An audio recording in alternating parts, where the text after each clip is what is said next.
What is up, ladies and gentlemen? Welcome to Z Sports Dallas Primetime. I'm Mauricio Rodriguez. Thank you for joining me this Wednesday night. I don't know about you, but this week has gone by a little bit quicker than the last one. And I believe it's because the Dallas Cowboys played a Thursday night football in week 1. And then we had to wait 10 days approximately to get back into Cowboys football. And now it's kind of a long week, but only for an extra day since Dallas Cowboys are playing on Monday night. Maybe that's why the week is going on a little bit faster than I thought it would. So I'm excited about that. Also, I'm excited to talk about the Cowboys tonight with all of you because there are some important news to discuss regarding the Cowboys' overall state in terms of health, because there are a lot of injuries concerning potential absences for the Dallas Cowboys versus the Eagles. We will get into all of that, and we will get into what the worst case scenario lineup could look like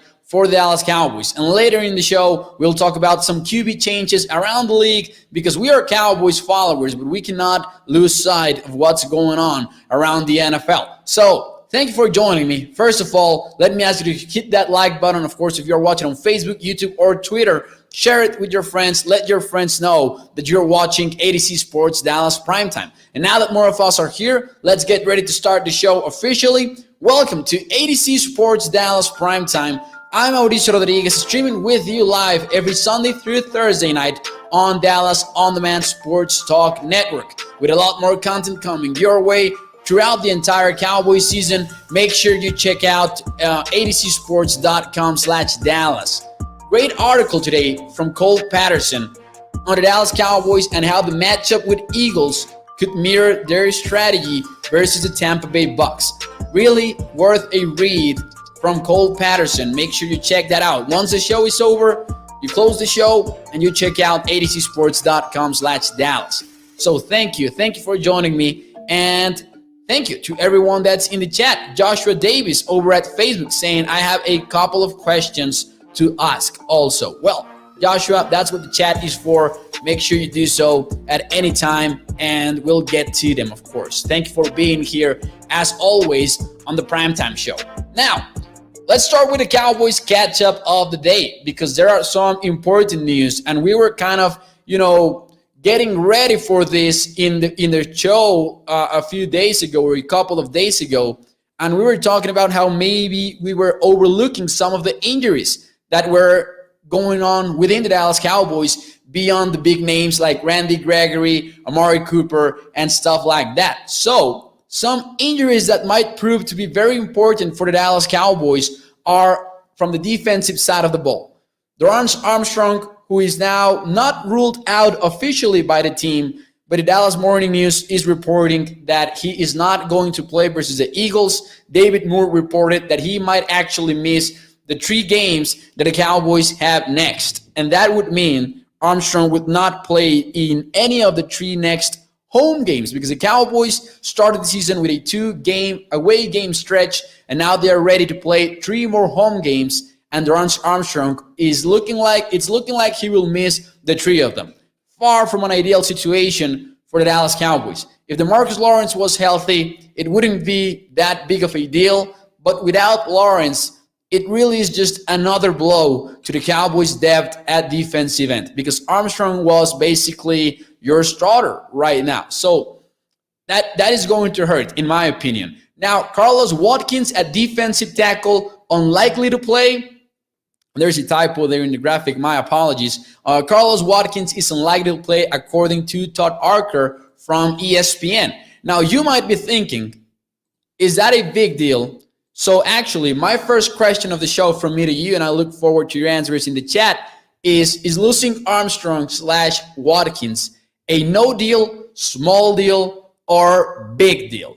That is one of my biggest questions as the Cowboys get ready to face the Eagles. And what is up? Let me read some of the comments before we get into those answers. What is up, Dallas Young? Thank you for being here. He says first blood. He was the first comment over in YouTube. Mauricio, ready to put on a rocking show. Thank you, Ryan, and thank you for joining me. Donald Jackson as well. I see you over at Facebook. Stevie Mack reminding you to hit that like button and, of course, share the live stream. And, of course, grab a dessert, Stevie Mack. Hey, I don't have a dessert with me, but I will get one as soon as the show is over. Believe me. Thank you, Lillian, for being here in the show as well. Dallas Junk says, is Keanu Neal a close contact or did he test positive? From the reports that I've seen, he's a close contact and he was placed on injured reserve for that. Now, I will have a different answer for you in the show because everyone is going with this small deal in regards as to Carlos Watkins and Dorrance Armstrong potentially missing the Eagles game. Now, we know that Armstrong will miss the game, according to the Dallas Morning News. And those kind of reports are usually very accurate. So let's assume that Armstrong will not be ready to play versus the Eagles with a high ankle sprain. Here's why it's not the biggest of deals, but it is quite a big deal nevertheless, in my opinion. And that is because Armstrong was basically a starter for the Dallas Cowboys without Lawrence and without Gregory. Now, Randy Gregory is coming back from the COVID-19 list, so that definitely eases the concerns for the Cowboys. But hey, Carlos Watkins at least was playing in 50% of these defensive snaps at defensive tackle. And if you lose him, you're losing the second defensive tackle that's played the most. The first, by the way, has been Osa Odiyisuwa, who had a very strong performance versus the Chargers. I thought he was he was not as good versus the Bucs, which is very comprehensible, as the Cowboys were facing one of the finest offensive lines in the entire NFL. But Osa looked legit versus the Chargers. So he's number one in the snap counts. Carlos Watkins comes in at number 2. But then after him, you see a somewhat of a steep decline when you take a look at guys like Brent Irvin, Quinton Bohanna. Quinton Bohanna has about 29% of the snaps only, and he will be a player that we will talk about later on the show. So I think it's a bigger deal than some would say. Again, it's not the biggest of deals, but this is already a thin defensive group. And if you're losing guys like this, man, you cannot help but be concerned. And listen, the Eagles are not a very strong team in general, but I like what they have in the offensive line. Even with Brandon Brooks out at right guard, this group is somewhat experienced. You might say that their age is an issue for the Eagles long term, but as long as they're healthy, they're a group that might be able to put on a battle in the trenches, in my opinion. So, Keanu Neal is a close contact, says Stevie Mack. Exactly, Keanu Neal is just that. Now, there is a chance that Keanu Neal is able to play versus the Eagles. The concerning side of this news is that it doesn't look like he will be able to practice at all. According to Michael Gelkin, he will actually miss the entire week of practice. And even if he plays, he will have to deal with that somehow or some way. So hopefully Neal continues to test negative. That is what he has to do going forward. As the week goes on, Keanu Neal will be getting daily tests, and he will need to prove to be a negative person in that regard, in a negative case, in terms of COVID-19. So hopefully Neal is ready to play. And that is a major blow as well for the Cowboys if you want to keep playing Micah Parsons as an edge rusher, which might be the case with DeMarcus Lawrence still out. But listen, if we want to be optimistic, and I understand why we want to be optimistic, Dan Quinn made a tremendous job adjusting for the absences in week 2. So there's reason to believe he will be able to continue that job as the Cowboys get ready to face a less threatening offense. Because we know that the Eagles have an interesting situation over there with Jalen Hurts, and we talked about it last night, how Hurts played very differently from one week to another. But this is not a high-powered offense like the Chargers. They have some playmakers like Devonta Smith, the rookie, but it should be easier to limit the Eagles on offense than it was to limit the Chargers on offense. Because even though Los Angeles walked away from the game with only 17 points in the scoreboard, we know that their offense was better than the scoreboard suggests. We know that. But the Eagles should not be that tough on offense. Yeah, it hurts losing those guys, says Ryan, but I feel we have better depth on defense this year as opposed to last year. Yeah, and that is true. Overall, I think that the Cowboys do have better depth on defense. Now, other things that make us feel a little bit more confident about this offense is that suddenly it turns out that you have a strength at safety. Suddenly, having maybe Donovan Wilson gets back, we will see as the practice week goes on. But remember that Donovan Wilson missed the game versus the Chargers. He might be back in week 3. And even if he isn't, Jaron Kears, DeMonte Cassie, and Malik Hooker played a very good game versus the Chargers. And the safeties also had a good game versus the Bucs. So suddenly you have somewhat of a strength on your defensive backfield. Even though it might not be one of the best units in the NFL or anything like that, at least you have a solid group of players over on the defensive backfield and a cornerback capable of limiting at least one wide receiver. So for example, versus the Chargers, Keenan Allen had some big moments versus Trevon Diggs, but you have to assume that maybe Trevon Diggs will have the advantage over Devonta Smith if the Cowboys have him traveling with Devonta Smith, which we don't know because you also have Jalen Reagor to worry about and some other playmakers in Philadelphia. But you have to assume that at least Trevon Diggs will win his battles at cornerback. At least that is what I am assuming as we get ready to watch that football game. What is up, David? Thank you for joining the show. Charles says, I believe that we will be fine. Randy will be back. We will do fine. Now, that is huge for the Cowboys, getting Randy Gregory back, because you don't have to worry a lot about who will play both defensive end spots. But listen, Gregory will have an interesting challenge. He was not able to practice with the team during his time away in the COVID reserve. So he will have to really get back on track quickly for him to get ready to play close to 60% of the snaps over on defense. Because if he's not as ready and he needs to play less or be in a not really a pitch count, but it's different when you miss some kind of time. It will be interesting to watch how much Randy Gregory plays versus Philadelphia. Fortunately for the Cowboys, it's kind of a long week with the game on Monday night, so maybe Randy has a little bit more time than usual. Sergio says, Bradley and I, a solid backup. His snap count will definitely go up in this game, probably, with Dorance Armstrong out. I think Irvin has been solid, but hasn't really flashed yet, says Dallas Junk. Kind of agree there. He has made some plays here and there, but overall, kind of the level of play that I expected from Bernd Ortman, really. He's been a contributor when he gets in his playing time, but he will have to step up as well on this game, and we will get into that projected lineup maybe later on the show.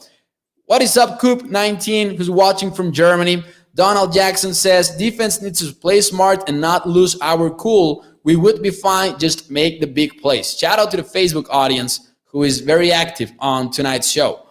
Over here we had David Quesada saying, Kears played big Sunday. He keeps that up, we're going to be all right. Hooker played well also. And thank you, David, for being on the show, as always.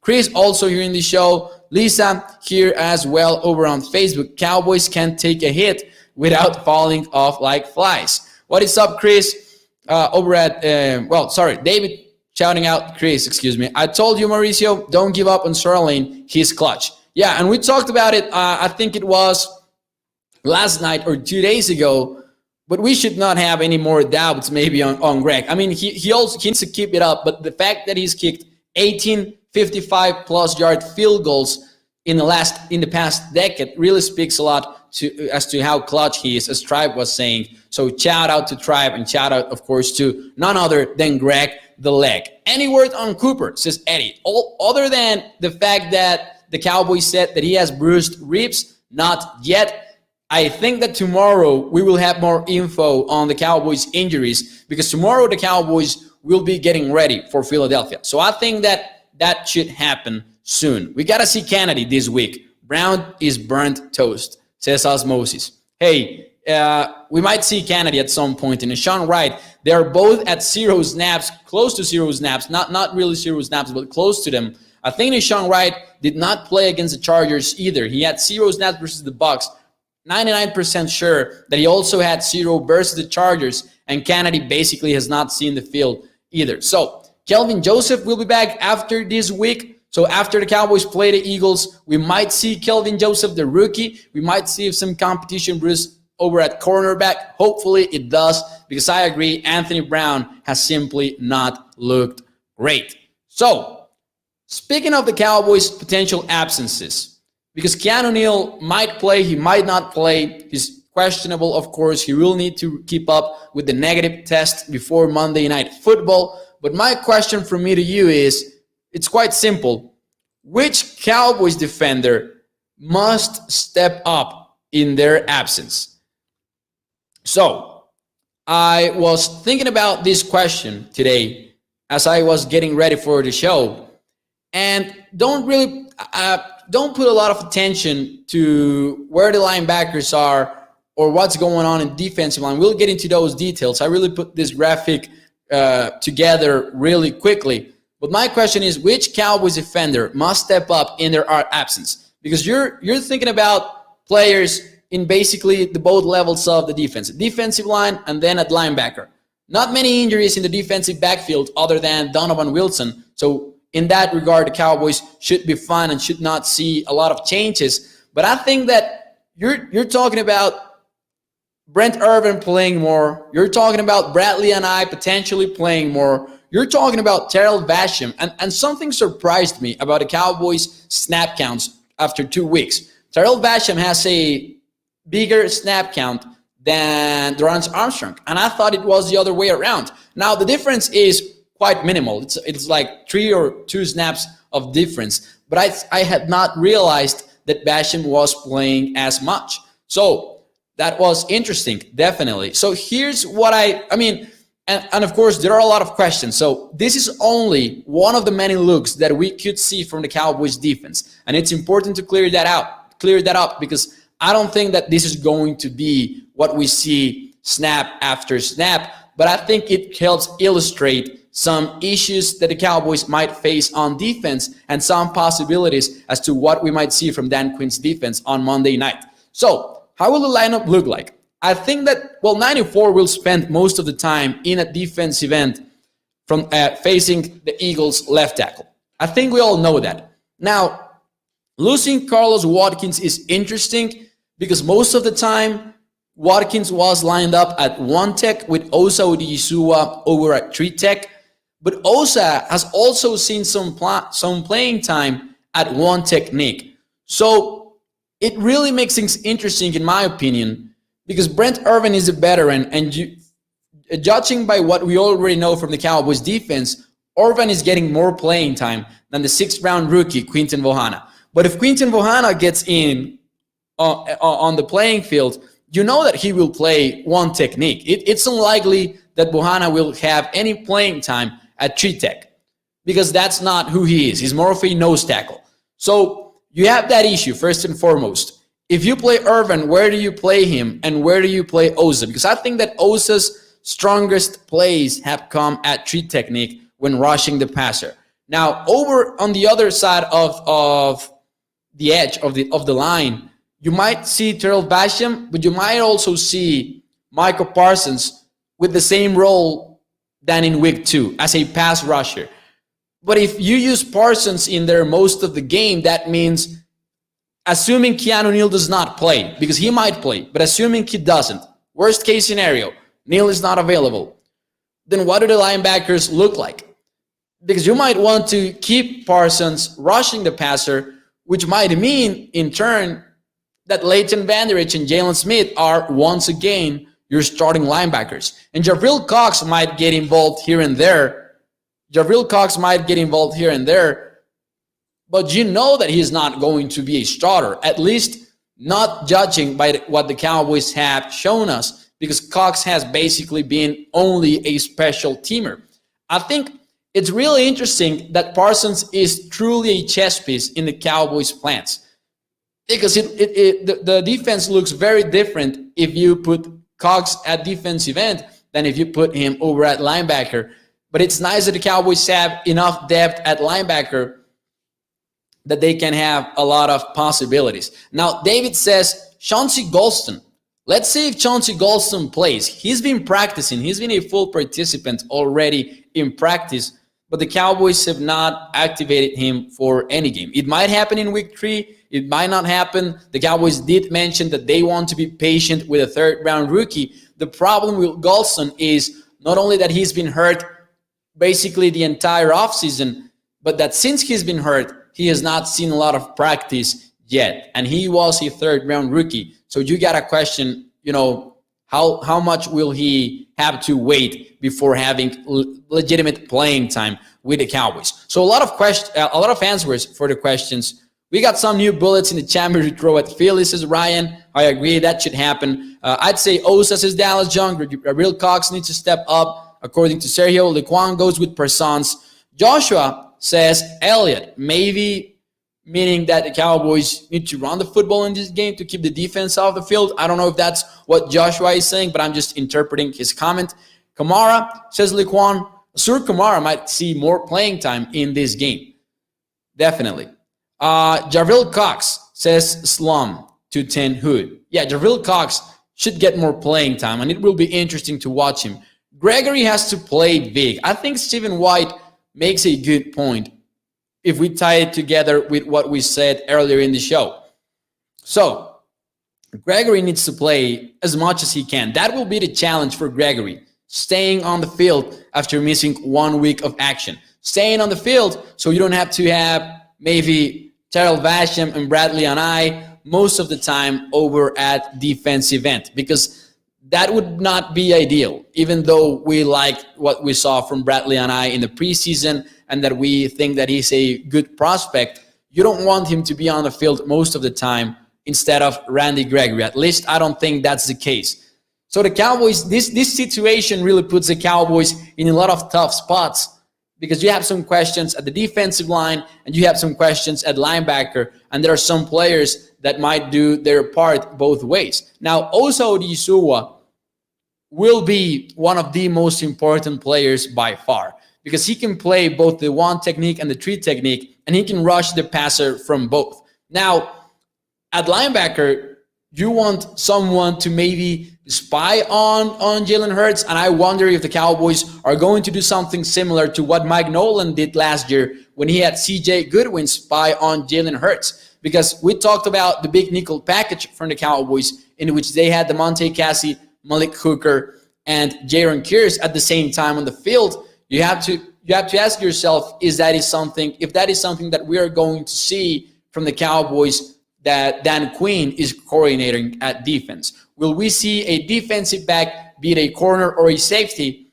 spy on Jalen Hurts? That is another one of the big questions that we have from the Cowboys headed into Monday Night Football. Josh Hamilton, says David C. Now, I don't know if he is talking about Justin Hamilton, who might be called up from the practice squad. That might happen at defensive tackle. I think he will be elevated, because remember that the rule for the practice squad is that you have a 53-man roster and you can call up 2 players from the practice squad, and then without even signing them to the 53-man roster. So you can sign them to the roster, or you can just elevate them for a week. Now, you can only do that per player 2 times, and the third time he needs to go through waivers once you send him back to the practice squad. So the Cowboys have not called up, have not elevated Justin Hamilton yet. He is a prime candidate to be elevated on Monday night. Thank you, David, for making that comment, because it is very true. The Cowboys will need to call up Justin Hamilton, in my opinion, for this game, because otherwise what you have going on at defensive tackle is a very tough situation if Carlos Watkins is not able to play. And even though he has not been ruled out officially, ESPN is reporting that he is unlikely to play versus the Eagles. So there's that situation for the Cowboys. A lot of questions, and definitely my 3 players that I would watch the most are Quinton Bohanna, if he gets any kind of playing time, because I think we are all very intrigued to watch the 6th-round rookie getting on the playing field. Jarville Cox, if the Cowboys end up using him, and 1 defensive back, whoever it is, who could maybe spy on Jalen Hurts, because he's still a very mobile quarterback, and the Eagles will make sure to use that versus the Cowboys.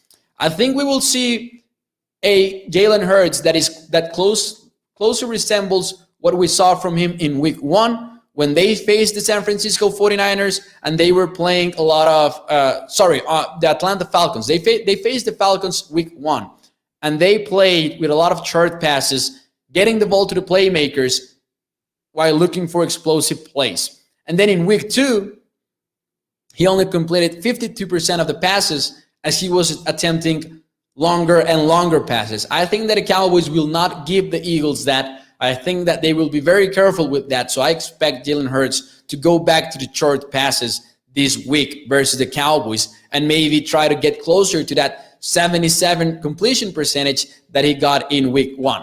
Now, the Cowboys are not as bad on defense than the Falcons. I do believe that. So let's hope that is not the case in week 3. Just heard that Neil does not have COVID. He was a close contact. So he just has to test negative the next few days, says Brian Bradford. And that is accurate. That is what we were talking about earlier on the show. Thank you for joining us, Brian. And yeah, so the next few days basically means the rest of the week. So Keanu Neal will not be able to practice with the Cowboys. He will have to continue to test negative, though, with hopes of playing versus the Eagles. And AV always seems to make plays against the Eagles. I'm calling a pick 6 for him. Hey, Dallas, if Anthony Brown gets a pick 6 versus the Eagles, we will make you a hero here on ADC Sports Dallas Primetime.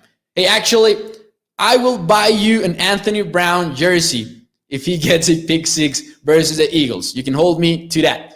We should win because that would be the ultimate bold prediction, in my opinion, getting a pick 6 for Anthony Brown. So if that happens, you guys are witnesses. I will personally buy Dallas Young an Anthony Brown jersey.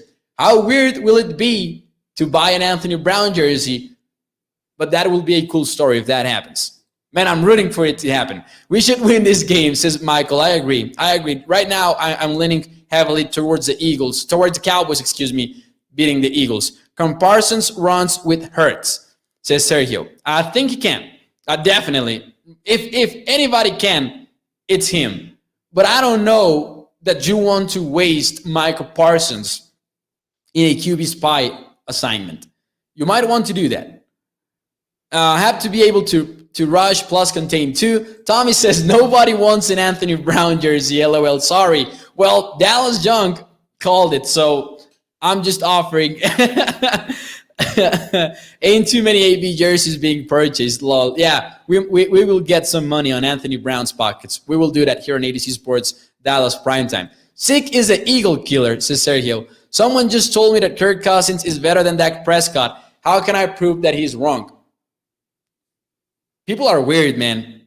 People are weird. You can turn on any Kirk Cousins football game, basically. That's what I would do if someone was making that argument for me.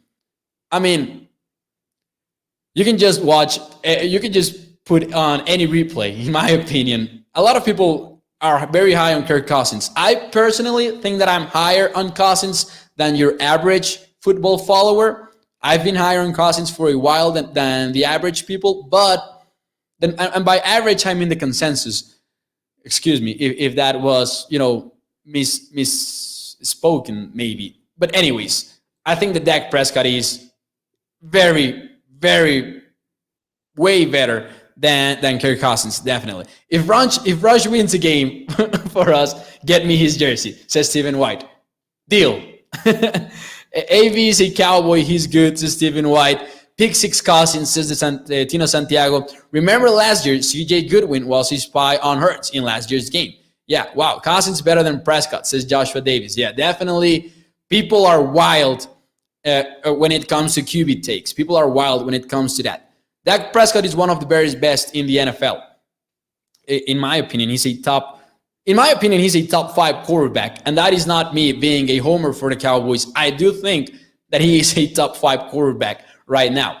And maybe you want to put him at number 6 or number 7. I do think that from number 4 to maybe to number 7, if you rank the quarterbacks, you can just do some changes there and you might not be very controversial. So if someone wants to rank Deshaun Watson in a world in which Deshaun Watson actually plays in the NFL, that is maybe fair. I mean, I would disagree with it. I would rank Prescott above Deshaun Watson. But if someone does that, it's like, I disagree, but I don't think it's that hot of a take.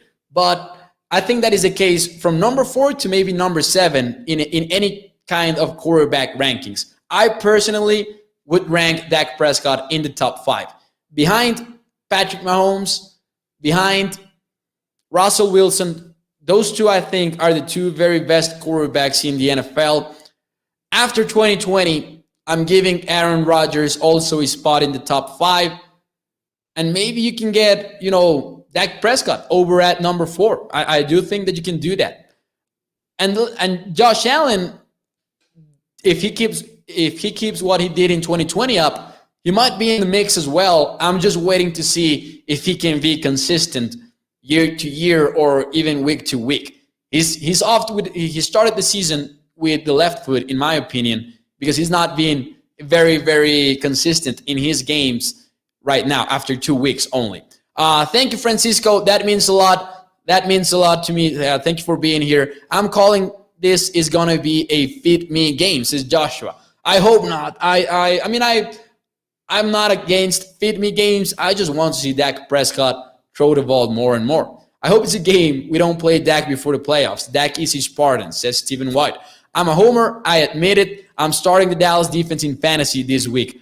Ryan, it is my responsibility to keep you from doing that, or at least to strongly suggest you not doing that. It is my responsibility as an ADC Sports Dallas member to advise you against that. What about Tom Brady? Says Brian. Tom Brady's in the mix as well, definitely. Tom Brady, before he was with the Tampa Bay Bucks, I was ranking him lower and lower.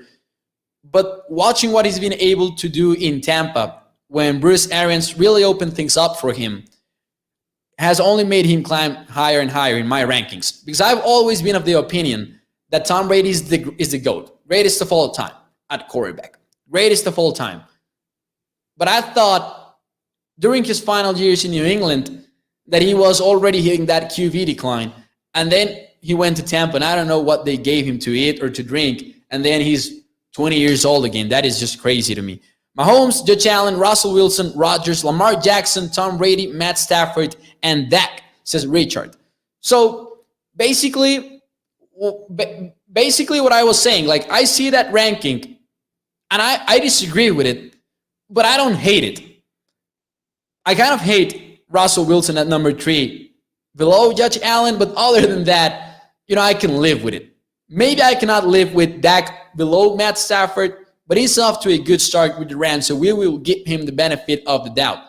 My second night in a row to watch. Oh, thank you, Michael. Also means a lot to me. Thank you for being here. We will be here every Sunday through Thursday night at 8 p.m. Central Time, except those times that the Cowboys play night games. So, for example, next Monday night, we won't be here. Hopefully, Dorrance Armstrong and Watkins will play Monday, says Skeptical Fan. I really hope so. It looks like Armstrong will not, at least Armstrong, because there are already reports that he won't. Dallas defense gets 2 turnovers this week, a fumble recovery from Gregory, and another pick for Dix, says Tommy. Ryan says, don't worry, Mo, we are going to have 8 sacks, 3 fumble recoveries, and a pick 6 from Israel Mukwamo, says Brian Doyle. Hey, why don't you want Dallas Junk to get his Anthony Brown jersey? Why can't you call the pick 6 for Anthony Brown, Brian? Let's help each other out here. Mauricio, I was at the LA game and Cowboys fans were everywhere. We represented well. Hey, listen, Joe, thank you for that. And believe me, it was noticeable when watching the TV broadcast. It was very noticeable. So shout out to Joe and shout out to every Cowboys fan that was over there in LA. Laquan also says that he will be at the game. Hopefully it's a good luck. Oh, that's awesome. That's awesome. I could hear you. That's just Stephen White. He could hear Joe. Anyways, before we close out the show tonight, just a little bit of a QB talk around the NFL because, let's feel a little bit better about the Cowboys' injuries and the Cowboys' potential absences because we have been very concerned about those. But listen, at least the Cowboys have their quarterback. After 2020, at least the Cowboys right now have Dak Prescott. And a lot of teams don't in the NFL. So my question from me to you, my final question of the show is, I copy-pasted the same question. My bad. Ignore the defender question. Ignore it. This is the one. Without a starting quarterback, who is in a better spot? The Miami Dolphins, who have already ruled out Tua Tagovailoa. The Chicago Bears, who have already announced Justin Fields as their QB1 on week 3. Washington football team, we have seen some good stuff from Taylor Heinicke. We saw it on Thursday Night Football, and now he has an interesting game ahead of him in week 3. Or the Houston Texans, who are starting David Mills tomorrow night. That will be an interesting game. Carolina, I'm not going to lie to you.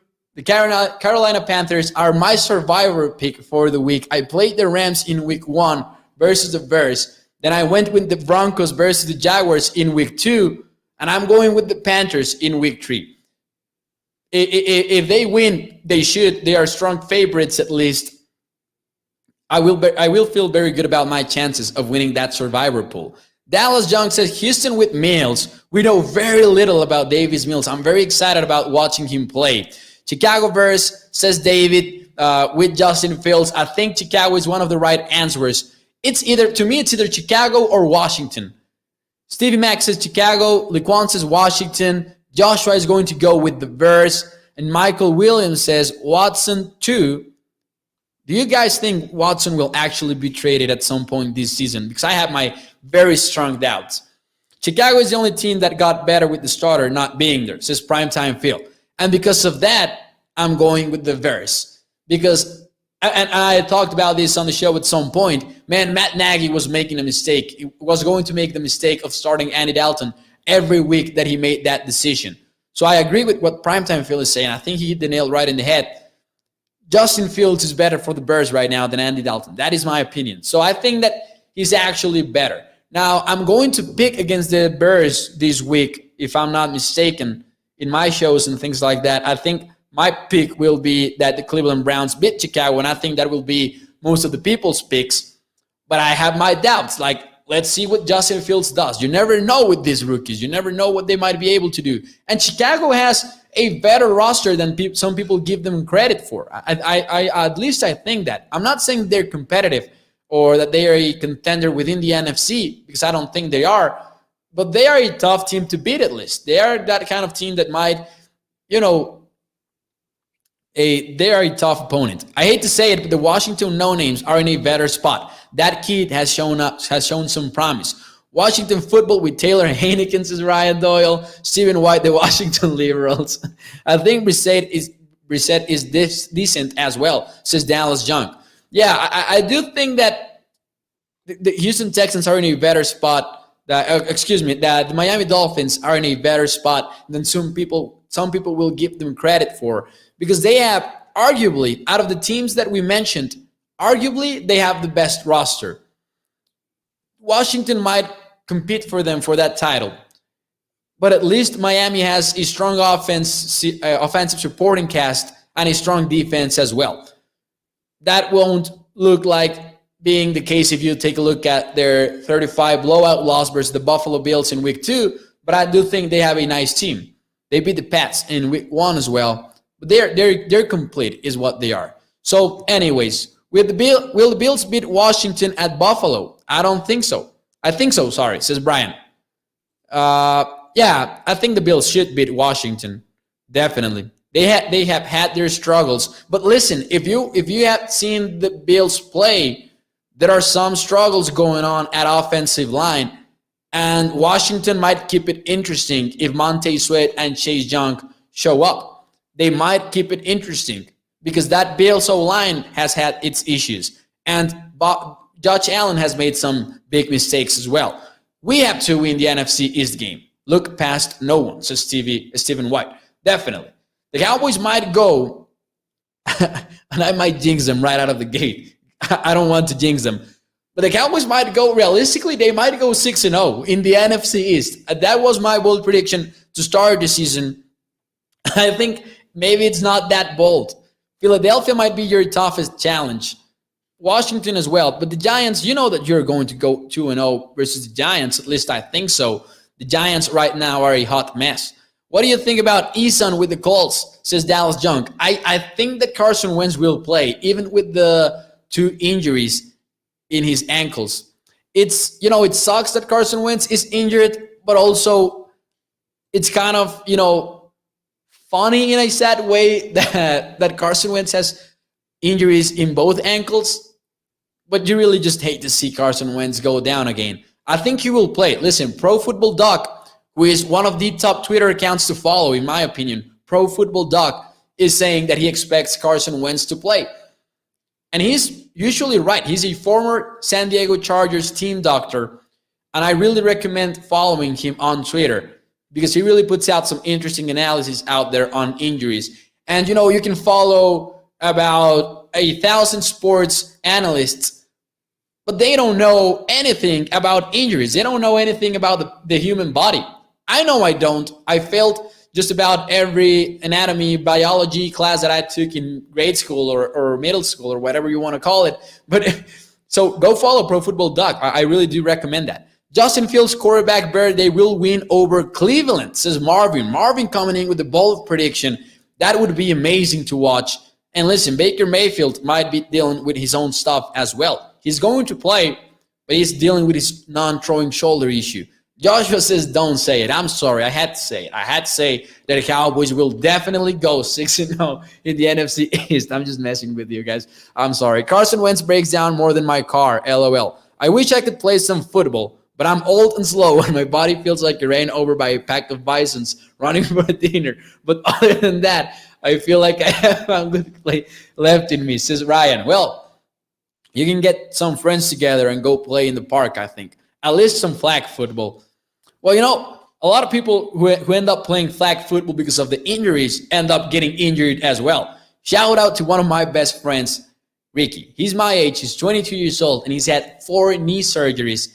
And the last one came in a flag football game. So that just sucks. Some people are just injury prone. I'm sorry, Ricky, for calling you out that way. I'm sorry if you're watching. But anyways, that is it for me tonight. Hope you enjoyed the show. Remember that you can watch this on Facebook, YouTube, or Twitter at ADC Dallas. Remember that you can also follow me on Twitter at Mau NFL. That's MAU NFL. Bilingual tweets. If you want me to translate any tweet, please just let me know, and believe me, I will. But also, make sure you check out adcsports.com/Dallas. I recommend you go read this Cole Patterson article on matching up versus the Eagles and how it could be a similar strategy than the Cowboys had versus the Tampa Bay Bucks. So, thank you for joining me. Oh man, already says Joshua Davis. I really appreciate that comment because it means that you don't want me to leave. But hey, we will be here back. We will be back here, tomorrow night at 8 p.m. Central Time. Thank you, David. Thank you, chat. Go check out adcsports.com/Dallas and make sure you hit that like button. And the most important thing, share the show. If you're watching on Facebook, Twitter, or YouTube, let your friends know that you're watching ADC Sports Dallas Primetime. I will see you tomorrow night with the keys to the game, and I will also see you with my betting the Cowboys betting pick, and on Sunday night, we will move the final prediction, the blind recap, to Sunday night since the Cowboys are playing on Monday. So, I will see you tomorrow night, 8 p.m. Central Time. Thank you all, and hope you enjoy the rest of your Wednesday evening. Thank